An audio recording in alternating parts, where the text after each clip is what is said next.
Buenos días. Los invitamos a este espacio desde la Fundación Universitaria Konrad Lorenz.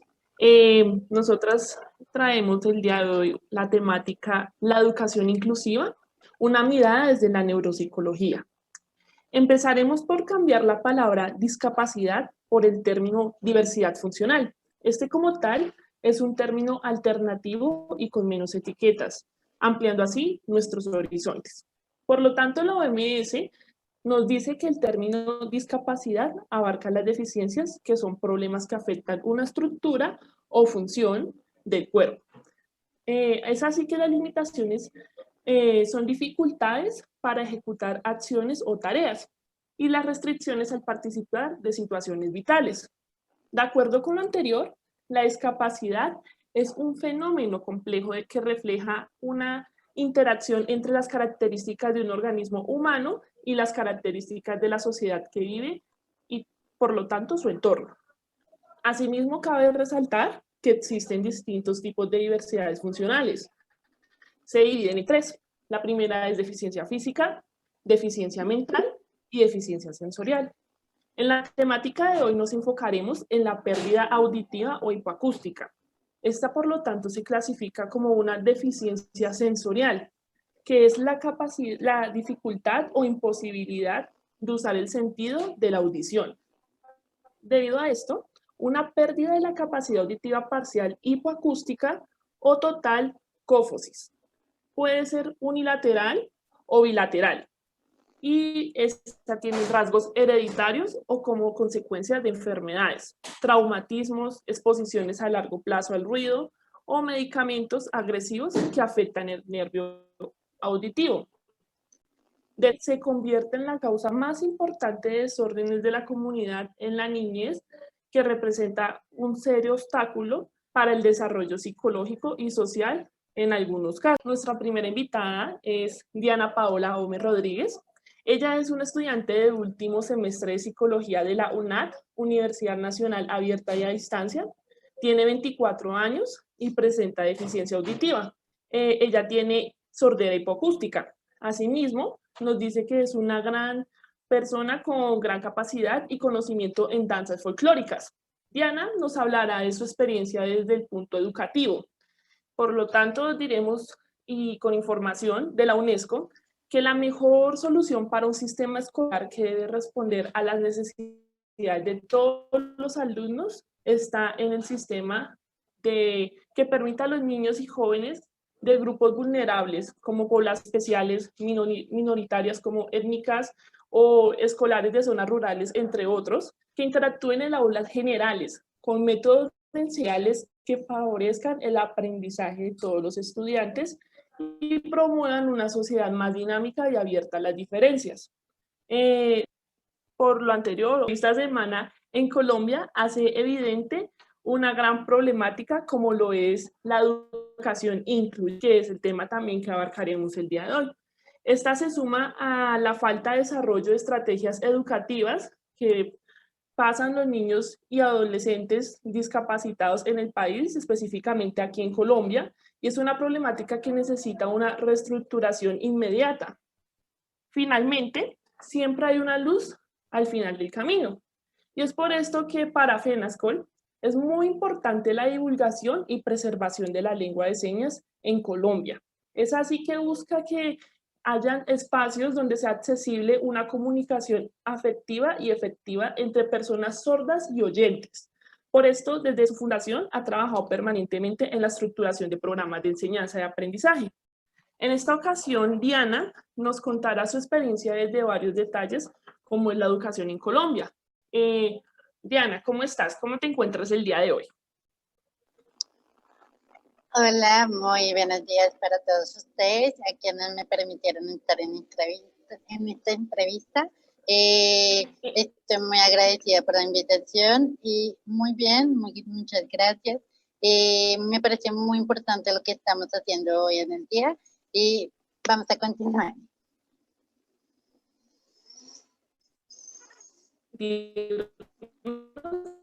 Que participes en esta entrevista.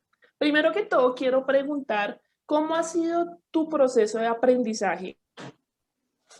Bueno, Mi proceso de aprendizaje ha sido circunstancial, es decir, la inclusión social ha sido un poco difícil desde los colegios con mi tipo de discapacidad adquisitiva, porque de pequeña a grande he tenido dificultades para poder acceder, atender y a tener acceso a distintos conocimientos de los profesores y demás.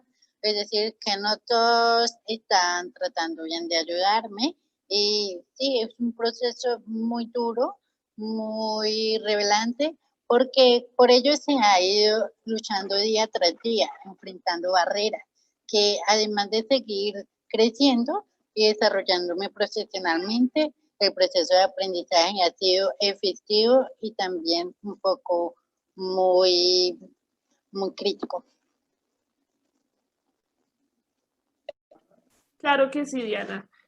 Cuando hablas de barreras, me llevas a preguntarme cómo, en tu caso, qué cosas te han podido ayudar en este proceso, qué herramientas o qué personas te han permitido a ti seguir adelante.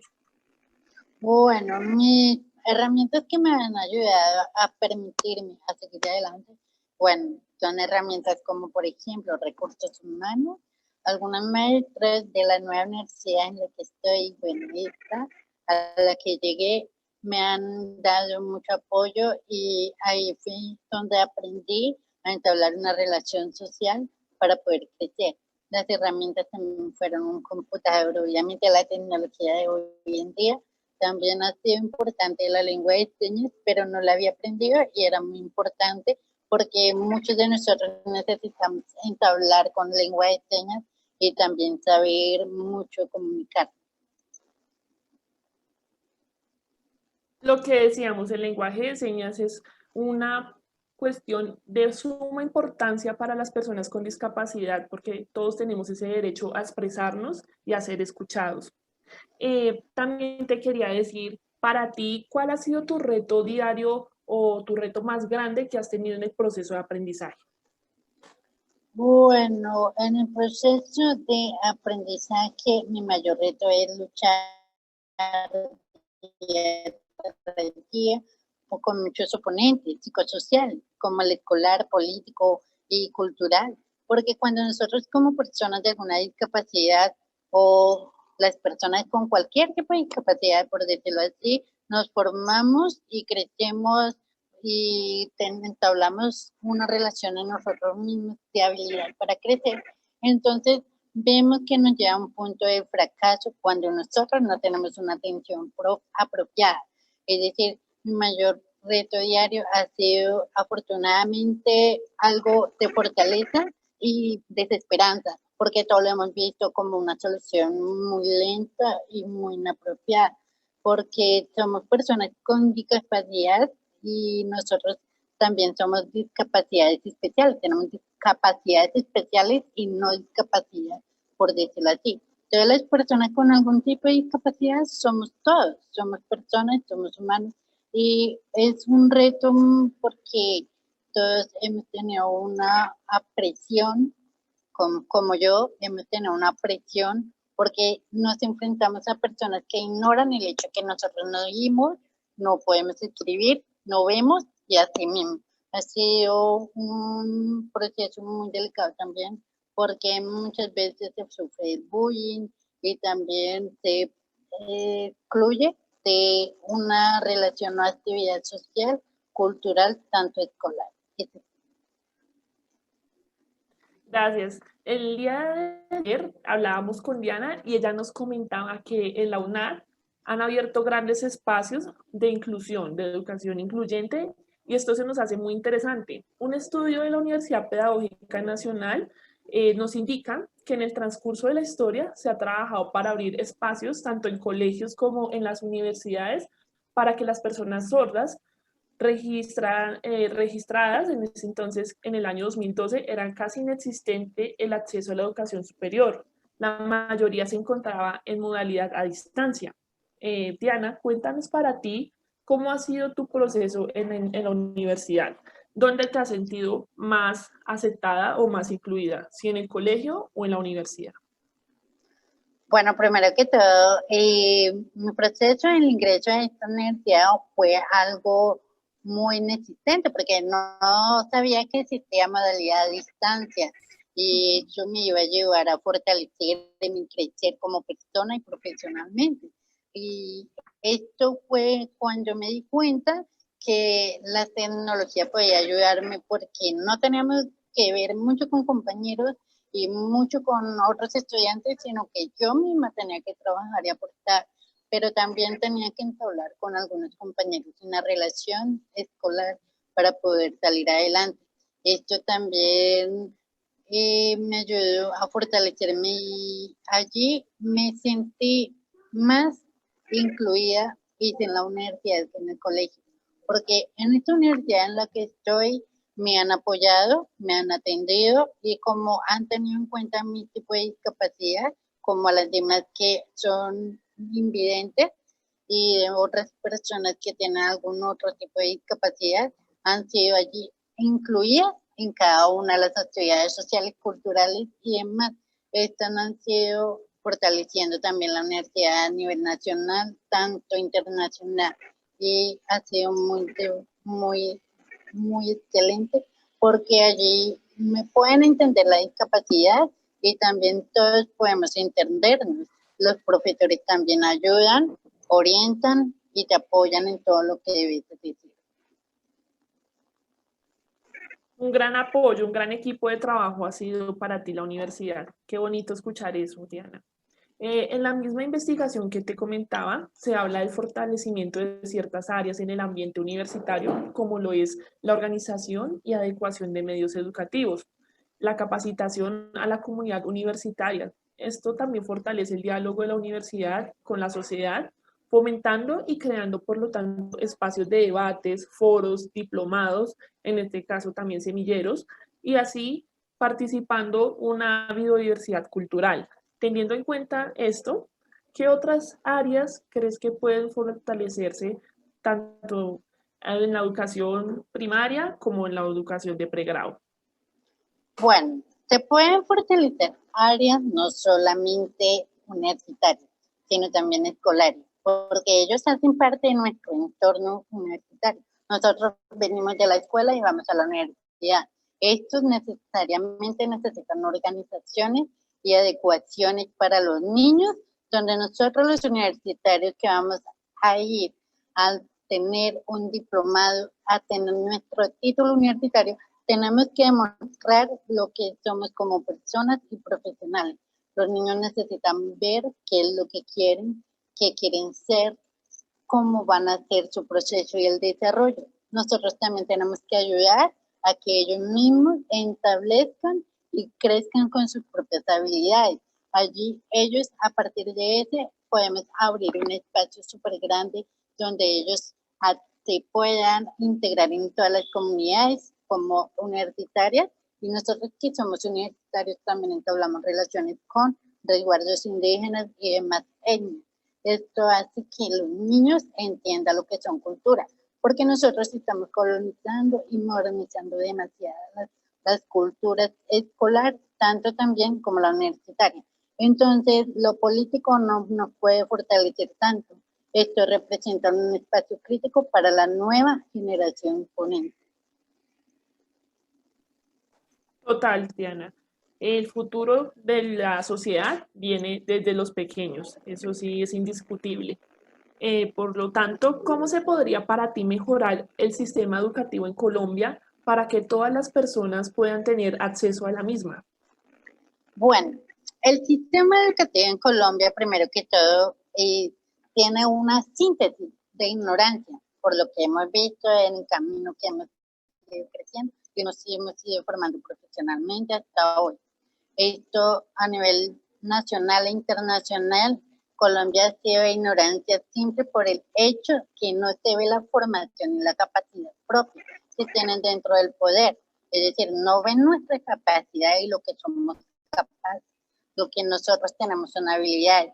Para ello, mejorarla incluiría fortalecer primeramente la rama educativa, sectores que representan universidades y colegios, capacitar, etcétera. Por ello, doy un punto de vista como fijar primeramente metas de aprendizaje autónomos en cada área escolar.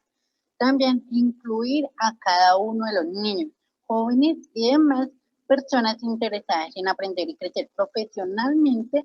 Esto se basa en agregarlos al sistema educativo superior, también de manera gratuita, subsidiaria, teniendo en cuenta que aquí hacemos parte todos y cada uno de nosotros, no solo algunos como gente de clase alta o así medio.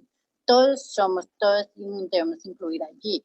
También debería ser innovar en el aprendizaje escolar a cada una de las personas e incentivar aportes específicos donde se fortalezcan los programas de atención educativa, en que éstas se centren en aportar, vigilar e incluir a niños y jóvenes, tanto adultos, a participar y desarrollar sus respectivas habilidades que nosotros sostendremos en toda la vida cotidiana.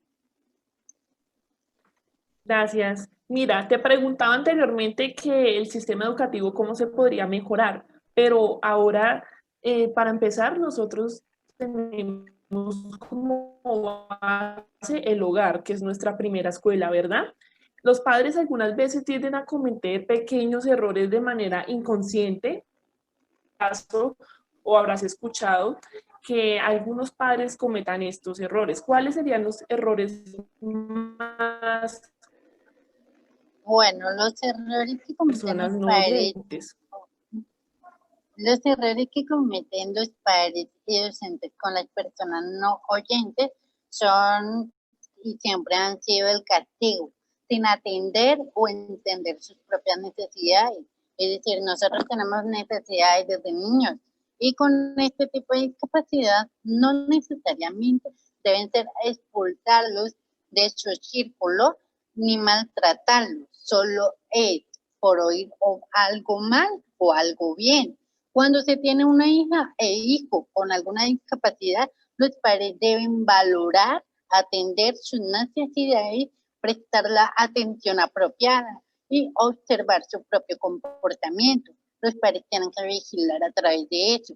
Esto hace que los padres deben entablar una comunicación abierta o cerrada, preguntando también sus emociones, lo que quiere la persona, el niño que tiene la discapacidad, porque no todos los niños podemos hablar, todos los niños pequeños que tienen un tipo de discapacidad por miedo a los papás que le hagan un regaño o que le levanten la mano, estos temen porque ellos no están confiando apropiadamente, los padres no están demostrando apropiadamente un sentido del deber, están demostrando lo contrario. Y los niños, por ser niños y tener una discapacidad, se sienten como excluidos y también con que es alguien que ha sido acosado o que también siente que está creando problemas.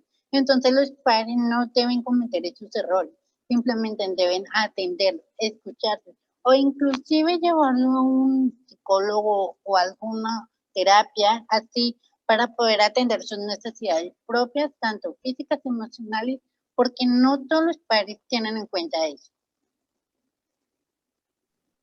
Muy cierto, es aprender a escuchar y a entender a nuestros hijos, así tengan o no tengan discapacidades. Hablábamos de la educación a nivel Colombia, luego hablábamos del la primera educación que sería nuestros padres, nuestro hogar, pero ahora quiero preguntarte desde la psicología, ¿qué aportes se podrían hacer para mejorar la educación incluyente? Bueno, el aporte en la psicología es muy importante para el proceso.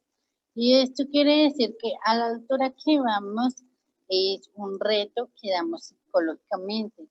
Es decir, nosotros aportamos y fortalecemos mucho. Desde la psicología podemos emprender también desde nuestros conocimientos mediante la observación, incentivación, análisis y demás como talleres y seminarios. Hay muchas modalidades en la psicología que podemos aportar. Es también entablar junto con la pedagogía infantil, tanto juvenil y adulto mayor, aportando en ello distintos métodos, porque el adulto mayor también hace parte de la discapacidad del individuo. Es por eso que hay muchas modalidades desde la psicología que podemos aportar nosotros los seres humanos, Según lo citado por Abraham Maslow y Carl Rogers, somos personas que estamos ligadas a distinguir y reconocer el desarrollo y crecimiento propio de cada uno de nosotros.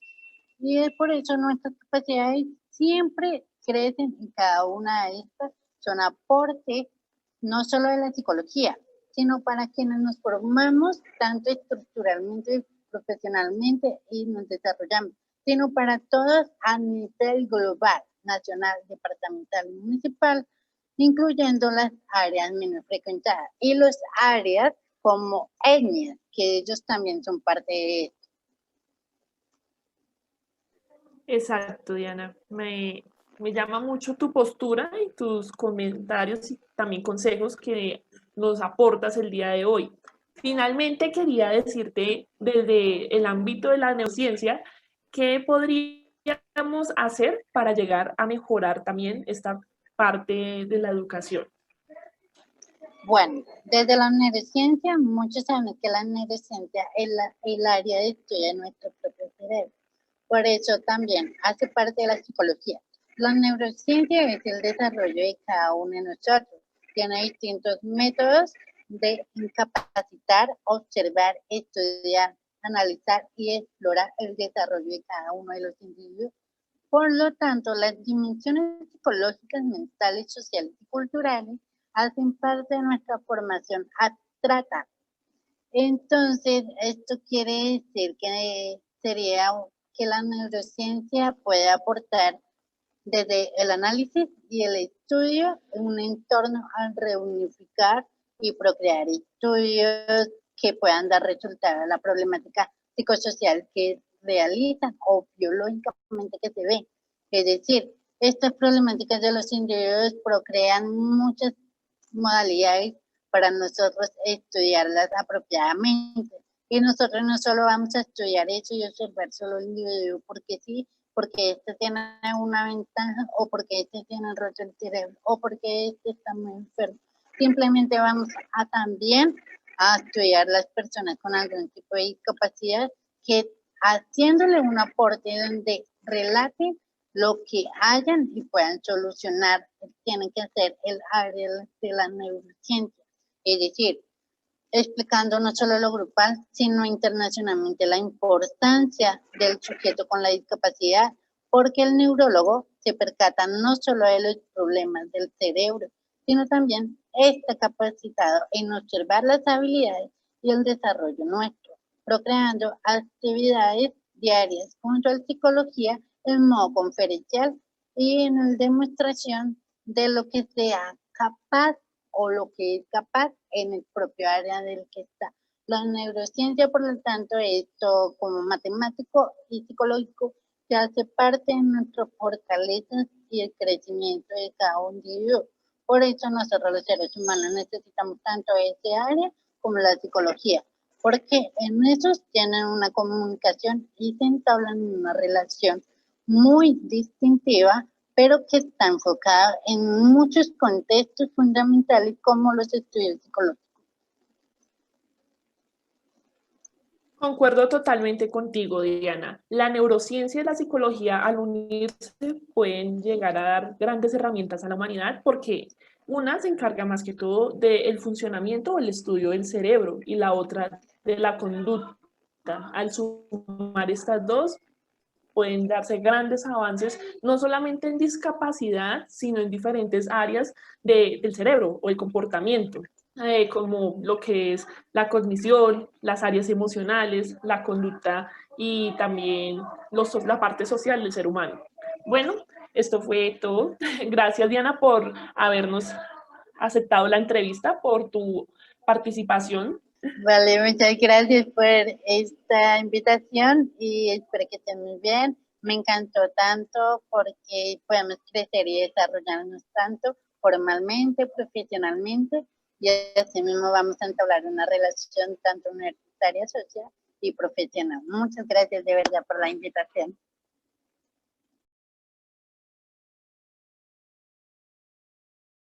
Nuestra segunda invitada del día de hoy es la doctora María Rocío Acosta Barreto. Ella es psicóloga, magíster en neuropsicología y doctora en psicología.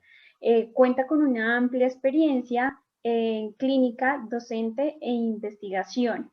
También ha estado vinculada a diferentes instituciones como lo ha sido la Universidad Católica de Colombia, la Universidad de La Sabana y la Universidad San Buenaventura, donde se encuentra actualmente.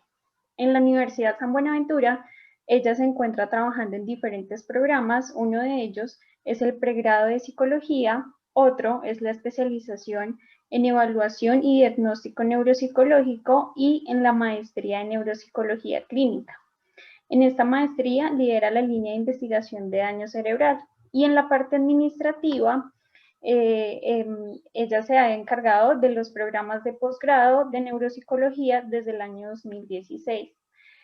También ella es revisora de trabajos de grado, revisa también artículos para diferentes revistas de investigación, revistas científicas y es par evaluador en Colciencias. Y damos la bienvenida a pues, la doctora María Rocío. Muchas gracias por aceptar esta invitación. A ti Teresa, por invitarme. Muchas gracias. Bueno, doctora, aprovechando su amplia experiencia en esta ciencia de la neuropsicología, hoy vamos a abordar el tema de las diversidades funcionales, específicamente en este caso, como lo es la hipoacusia o la cofosis. Pero antes de pues, irnos con las preguntas, bueno, es importante tener en cuenta que la neuropsicología pues, es una ciencia interdisciplinar cuyo objeto de estudio es el cerebro y la conducta. Por parte de la psicología, pues ellos comparten intereses como en las diferentes dimensiones del ser humano, la parte cognitiva, emocional, conductual y social, y bueno, también comparte de su método de análisis y de intervención, y por parte de las neurociencias toma su marco teórico explicativo y la estructura y función del sistema nervioso.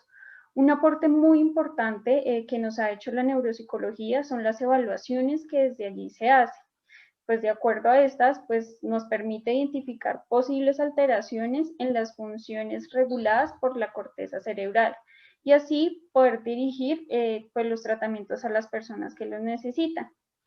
Doctora, de acuerdo pues ya como a esta información, en el caso de las personas que presentan pues la diversidad funcional, disfuncional, como lo es la hipoacusia o la cofosis, ¿cómo se llevan a cabo las diferentes evaluaciones neuropsicológicas? Bueno, primero hay que decir que lo ideal, el mundo ideal para la evaluación de una persona con una limitación sensorial de este tipo es que la persona, el evaluador, conozca del lenguaje de señas para de esa manera, en forma directa, hacer el proceso de evaluación y conocer de primera fuente la respuesta que pueda tener el paciente en el momento en el que se hace la evaluación. ¿Por qué? Básicamente venimos a encontrar que muchas veces, si el evaluador no conoce el lenguaje de señas, recurre generalmente a un intérprete, entonces hay un diálogo entre el intérprete y el paciente y finalmente el intérprete es quien le da la información al evaluador formalmente. Ahí se pierde un margen porque básicamente lo que nosotros recibiríamos es la información del intérprete, no la información directa del consultante. Entonces, él hace obviamente como intérprete también va a ser básicamente una síntesis de la información que le está brindando la persona en ese momento, pero no recibimos esa información completa. Entonces, lo ideal sí es que ese neuropsicólogo que está haciendo la evaluación tenga el conocimiento del lenguaje de señas para que de manera directa lo pueda hacer. Se ha encontrado que algunos pacientes saben leer labios. Entonces, esto puede favorecer muchas veces como el proceso de la evaluación cuando no se maneja el lenguaje de señas ni tampoco se tiene un intérprete. Entonces, esto permite de todas maneras sí tener pues una respuesta muy aproximada de lo que el consultante pues en ese momento está refiriendo. Pero pues digámoslo así que ese es el panorama. Si tenemos esa posibilidad de manejar el lenguaje de señas, es el ideal, pero si no, pues entonces por el intérprete, perdiéndose un poquito del componente, sobre todo de confiabilidad de la información y el detalle específico de lo que el paciente está refiriendo, o finalmente, pues a través de la lectura de labios, pues se puede hacer como tal el proceso. Listo, sí, eso es muy importante, doctora, teniendo en cuenta que la neuropsicología pues hace como una aborda importante al tema, al estudio del cerebro. ¿Cuáles son como aquellas áreas del cerebro que pueden tener mayor desarrollo en estas personas? Bueno, las personas que tienen algún tipo de limitación auditiva, y digámoslo así, que es por condición dada muy temprana en su desarrollo, inclusive previo al nacimiento, lo que se sabe es que el cerebro tiene un proceso de reorganización, tanto estructural como funcional, lo que va a permitir que esas áreas que inicialmente estaban muy centradas a ciertos procesos específicos del lenguaje, logran de alguna manera compensar otro tipo de funciones. Entonces, igual van a ser centros del lenguaje porque, digámoslo así, que así está diseñado como tal, pero lo que va a haber es que hay una especialización con otros canales. Entonces, por ejemplo, con el canal visual, con el canal táctil, que hace que de alguna manera se desarrolle en forma diferente ese proceso. Entonces, más allá de pensar que existe un área particular, lo que vemos es que es una reorganización de todo el cerebro que va a permitir finalmente dar una respuesta de lenguaje de todas maneras y que de esa manera, de esa forma es como efectiva la respuesta.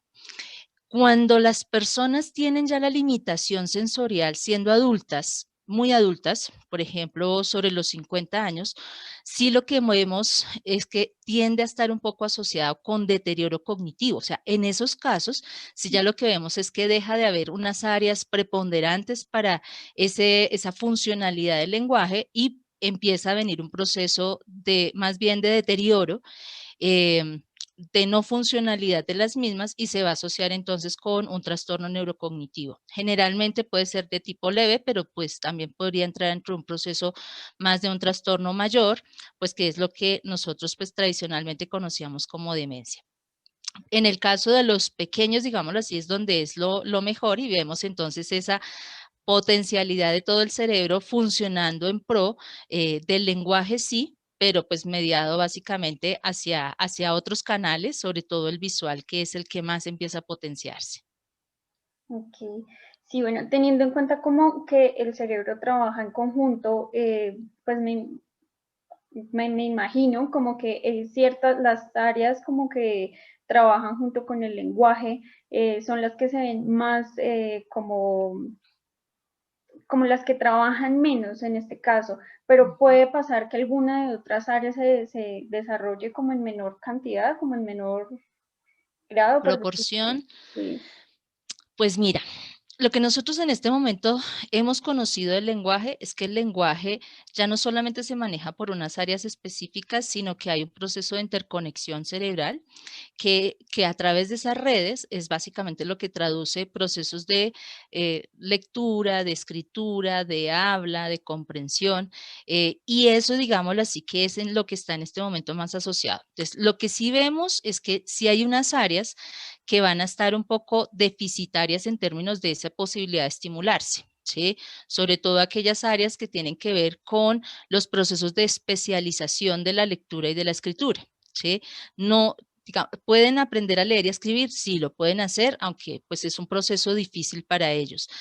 Pero lo que vemos es que esas áreas no están en el 100% de esa funcionalidad que yo podría ver con una persona que es oyente, ¿sí?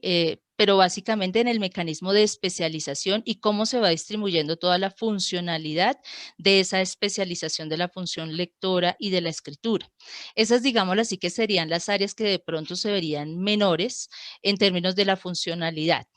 Pero si estas áreas, a pesar de tener una discapacidad auditiva, la persona de alguna forma adquiere la posibilidad de estimular esos centros cerebrales, pues lo que vamos a ver es que su desempeño va a ser muy igual desde el punto de vista proporcional a la que es una funcionalidad de una persona que es completamente oyente. Entonces, todo depende realmente de la estimulación que se pueda dar. ¿Y esto cómo puede afectar el proceso de aprendizaje?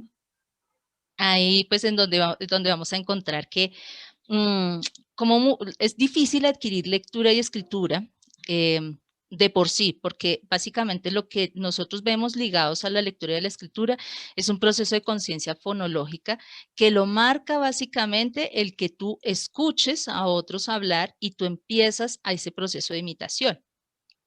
De tal manera que cuando ya llegas a leer, las palabras no te son extrañas, sino son todas familiares. En esa medida, si no se tiene un proceso previo de escucha, pues lo que vamos a ver es que cuando empieza a entrar esa información de lectura y escritura, no se va a asociar. Entonces, lo que vamos a ver es que para ellos es un proceso más retardado y no se adquiere de manera completa. De hecho, lo que vemos es que ellos terminan aprendiendo a leer y a escribir no por un fenómeno de conciencia fonológica. Ejemplo, te digo, tú aprendes a k, y luego tú dices, eso es casa. ¿Sí? O sea, tú vas adquiriendo cada sonido y ese sonido tiene una representación, de hecho simbólica, y tú lo adquieres. En el caso del no oyente, pues él no puede adquirirla porque no te está escuchando esos sonidos en particular. Entonces, ¿cómo termina él finalmente aprendiendo? Por imágenes.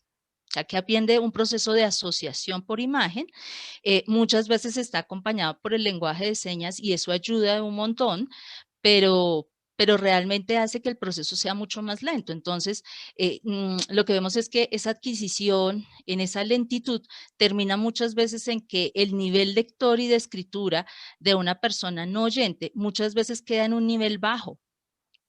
Entonces, como ponle tú un niño de tercero, cuarto de primaria y no alcanza más, o sea, que realmente es un nivel que nosotros diríamos en comparación con con las personas oyentes, tienen un gran nivel de desventaja y no les permite entonces hacer muchas veces unos grandes procesos académicos, básicamente por esas dificultades. Entonces, ahí es donde podemos ver, primero, la lentitud para la adquisición, entonces ahí podemos ver la manifestación del problema de aprendizaje, y dos, en hasta dónde van a desarrollar esa competencia de lectura y de escritura.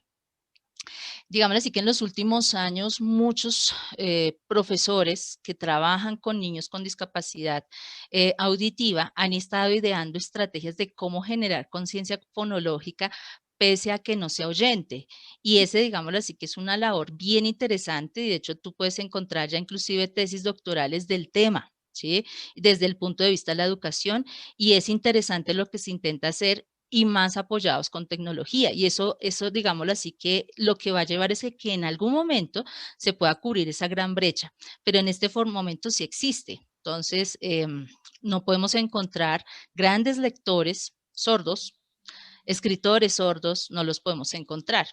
Hay unas investigaciones muy bonitas con toda la parte de la vibración, lo que implica cada sonido, entonces cómo manejan, por ejemplo, la parte perceptual y los colocan a los niños les colocan frente a sus labios humanos y ellos tienen que empezar a intentar imitar lo que la persona que oye lo hace, entonces lo hace el que oye, luego lo intenta para que el niño lo emprenda a hacer, y esos son algunos mecanismos que llevan paulatinamente a que se adquiera esa conciencia, pero es un proceso muy, muy lento. O sea, realmente si con un niño enseñarle a leer y a escribir tardas unos 2, 3 años, pues en el caso del niño que no oye, pues te estás tardando el doble realmente para que adquiera ese proceso. Entonces, por eso es que vamos a ver esa manifestación del aprendizaje tan lentificado en ellos.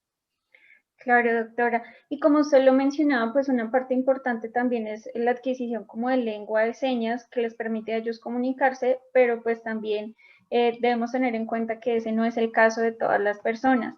El aprender esta lengua puede ayudar a estimular como también estas áreas del cerebro. Sí, señora. Además, porque el lenguaje de señas básicamente está mediado por un mecanismo visual. Nosotros, en general, o sea, los que no tenemos ninguna limitación, los dos canales que más utilizamos es visual y auditivo. Si en el caso de las personas no oyentes, les queda el recurso visual. Entonces, esto va a hacer que muchas áreas de su cerebro estén plenamente impregnadas por ese componente visual y casi que se dan los mecanismos de sustitución a nivel cerebral para que lo visual reemplace ese componente auditivo para algunas cosas. Y el lenguaje de señas entonces lo va a permitir. De hecho, se habla mucho que el lenguaje de señas, antes de que el niño llegue a la etapa escolar, es fundamental para que lo adquiera, para que eso favorezca el proceso de adquisición de las habilidades académicas, ¿sí? Lo que quiere decir que sí hay un impacto positivo para todas las personas que logran primero adquirir un muy buen lenguaje de señas, y de esa manera pues les va a permitir a ellos entonces entrar en un entorno académico que les favorece. Ponle tú el símil como cuando a nuestros niños que son pequeñitos, antes de ir al colegio, les leemos cuentos, ¿sí? Entonces, ese leerle cuentos, mostrarle cuentos, es un proceso de familiarización luego para la lectura y la escritura. Más o menos similar se puede hacer con el lenguaje de señas, leerle cuentos, contarle historias, y a través de esa mediación del lenguaje de señas, ellos van logrando pues un mejor proceso de aprendizaje, y cuando llegan ya a la etapa escolar formal, pues les va a permitir entonces adquirir todas las habilidades de manera mucho más rápida, ¿sí? Y eso es un beneficio importante para ellos. Listo, doctora. Y ya pues para terminar, como, ¿qué recomendaciones se puede dar como a los acompañantes de una persona con diversidad funcional para que puedan pues contribuir tanto al desarrollo del aprendizaje como su vida cotidiana? Bueno, lo primero es que hay que siempre mantener el contacto del lenguaje con ellos. O sea, el hecho de que sea sordo no quiere decir que yo no le hable, ¿sí? Entonces, como no me escucho, entonces yo no le hablo. No, todo lo contrario. Hay que promover el lenguaje, hay que promover esta técnica que yo te decía hace un rato, de cómo la explosión en que sale como tal el sonido, pues ellos lo logran identificar, y a través de esa sustitución táctil en este caso, va a ser representaciones cerebrales. Entonces, hay que hablarles, hay que promover el contarle cuentos, el hacerle lecturas a través de imágenes, como se hace con el niño pequeño que sí oye, y hay que promover en ellos la independencia, o sea, la independencia comunicativa, porque si ellos no tienen independencia comunicativa, siempre van a estar en un mundo donde, digámoslo así, que de alguna forma se convierten en dependientes, de que si no cuento con una persona que está al lado mío apoyándome para hacer la interpretación, entonces no me defiendo. Entonces hay que llevarlos a eso, a que aprendan a leer labios, a que entiendan como tal componentes de la lectura social, y eso les va a permitir a ellos tener una mejor funcionalidad. Y lo otro es que a pesar de que la discapacidad auditiva genera muchísima interferencia, no quiere decir que no sean personas que puedan aprender. No quiere decir que tengan discapacidad intelectual, no quiere decir que no puedan llegar a trabajar, ser independientes. O sea, hay que llevarlos es precisamente a mostrarles que sí se puede, ¿sí? Entonces, si la persona que está al lado, el papá, el hermano, el primo, qué sé yo, la persona simplemente que la contrataron para apoyar el proceso educativo, tiene que estar en ese proceso de acompañamiento permanente, pero con el fin de promover la independencia, ¿sí? Y si hay independencia, pues la misma persona va a generar otros mecanismos para seguir mejorando sus habilidades académicas, por un lado, pero también en términos de la comunicación con el otro. Listo, doctora, muchísimas gracias por No, con todo ayudarnos gusto. en específicamente pues ya con este tema, un tema un poco inclusivo. Queremos llevar a la Semana del Cerebro esta semana desde la Fundación Universitaria Konrad Lorenz y desde el Semillero de Neurodesarrollo y Psicopatología, así que damos muchísimas gracias por este espacio.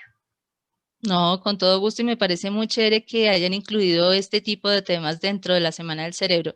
A veces nos dedicamos a esto que finalmente es fundamental, no solamente para la neuropsicología, sino la psicología misma.